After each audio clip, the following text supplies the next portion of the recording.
Rest Sunday School. This is Miss Sheila here to give you the Sunday School lesson of today. There's a word and it's called moral, M-O-R-A-L. Have you ever heard of that word? Do you know the definition of the word? Well, moral means a lesson on how to do what's right in your behavior, seeing what's good in the information that you've received and applying it to your lives. So the story I'm going to read to you this morning has a moral at the end of it. And the title of the story is called The Day the Whole Town Overslept. Let's start. The sun was almost over.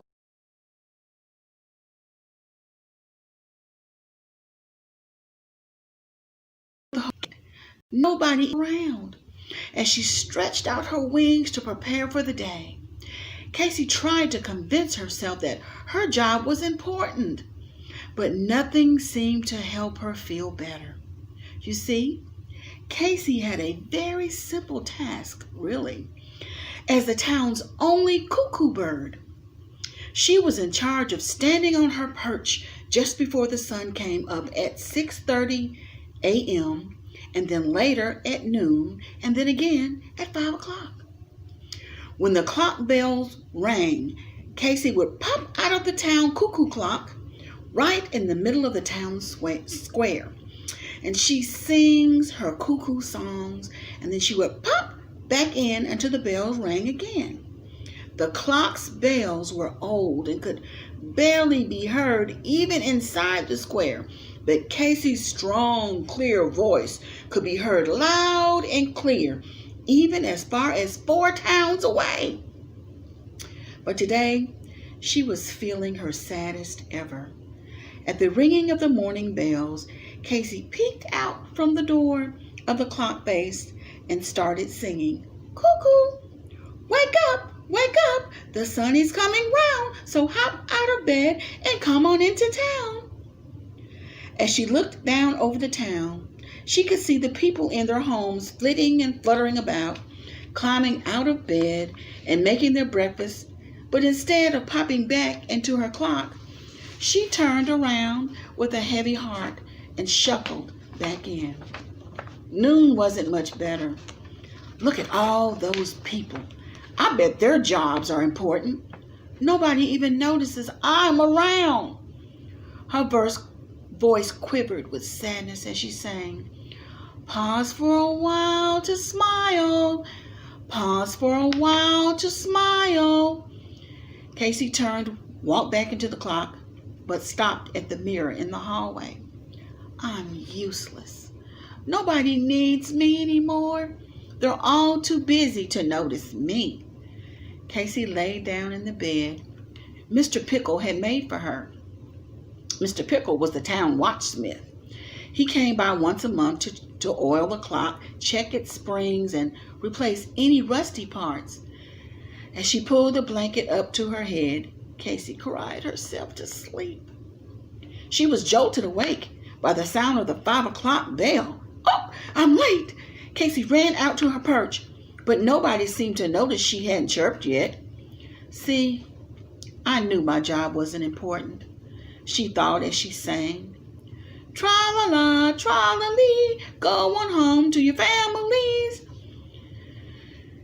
That night came as Mr. Pickle pulled into his driveway and he walked into his house. He wasn't greeted by the usual bouncing, happy greeting his daughter had for him.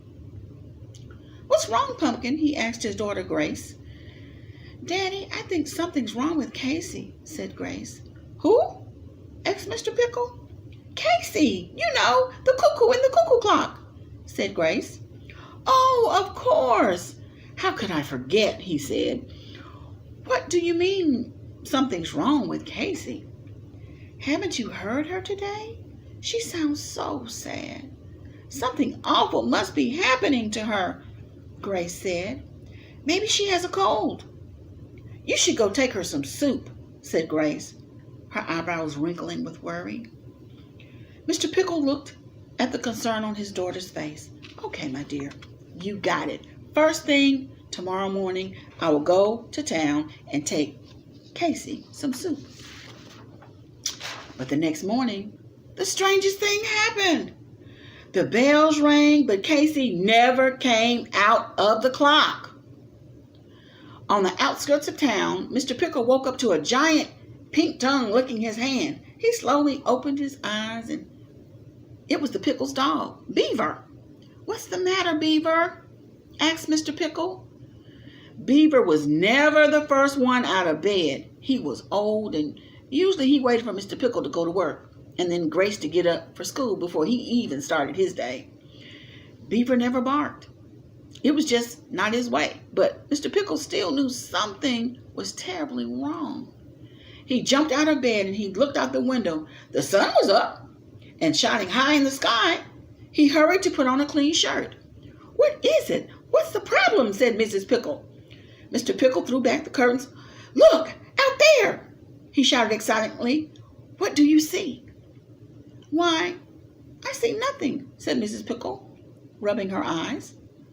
"That's right, nothing. No sign of life at all. No cars down the highway, no school buses driving past, no noise from town. Everything is still," he said, his eyes as big as saucers. "Oh no, what do you think has happened?" Mrs. Pickle said, her voice quivering. "I don't know, but I'm going to town to find out," he said, as he hurried out the door, still wearing his pajama bottoms. Where are the cars? Where are the people? What is going on? As he drove, Mr. Pickle racked his brain to think what might have happened. Am I dreaming? Maybe I should pinch myself. Ouch! Nope, I'm not dreaming. What could it be? As he drove closer, Mr. Pickle came to a terrible, horrible, weird, and crazy discovery. I am the only person awake in town. There were no stores open, no kids in school, no mailman out delivering mail, no mom strolling the babies down the sidewalk. Mr. Pickle looked at the clock. The clock is correct. Then he thought back to what Grace had said last night. Something's wrong with Casey. Like a bolt of lightning, Mr. Pickle threw open the door at the bottom of the clock tower. He ran up the spiral staircase as quick as he could. "Casey! Casey! Where are you, Casey?" he screamed frantically. Is that Mr. Pickle? No, it's probably someone coming to fire me for not singing this morning. "Hello?" asked Casey. "Who's there?" Mr. Pickle heard her faint chirp and burst through the door. "Casey, what's the matter? Are you sick? Are you hurt? Why didn't you sing this morning?" He picked her up out of her bed and he cradled her in his arms. "Nobody needs me, Mr. Pickle. Nobody even notices I'm not singing. No one even notices when I do sing. I just figured my job wasn't that important. You'd really all be better off if I just stopped singing altogether. And then I wouldn't be disturbing your day." Mr. Pickle knew exactly what was the matter with Casey, and it was something that Soup couldn't help. She had a bad case of the blues. He walked over to the perch, opened the door, peeked out. "Look, Casey, what do you see?" he asked her.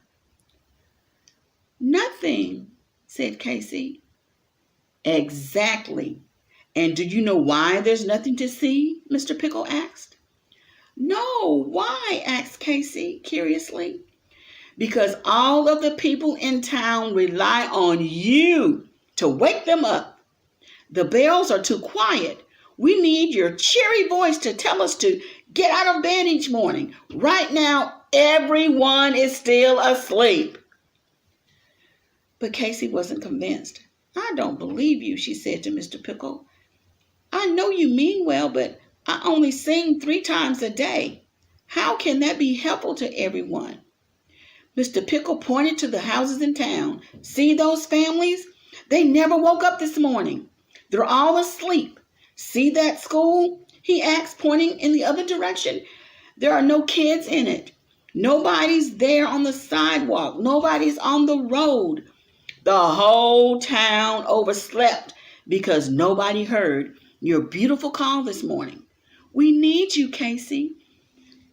You get our day started every day. Then later, you remind us to take a break, smile, and refresh ourselves during lunchtime. And at the very end of the day, you remind us to go home. You didn't tell us to go home. We probably work all night. Casey's head lifted just a little. Why, Casey, I believe you might have the most important job in the whole town, said Mr. Pickle. Really, she asked. Really, he said. Go ahead, try me. Sing your voice this morning and see what happens.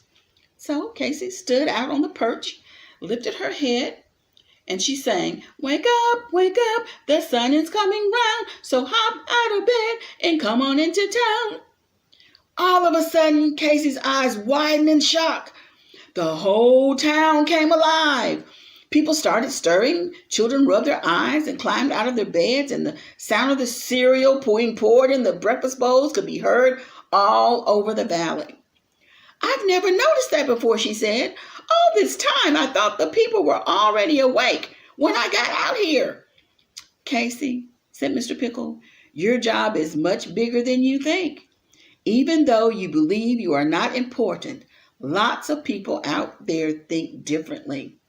You might never know how many people you affect every day, but know this, we're all special in some way. The smallest, most teeniest itty-bitty job you could ever do in a day, like singing just one short minute 3 times a day, could mean the whole world to someone else.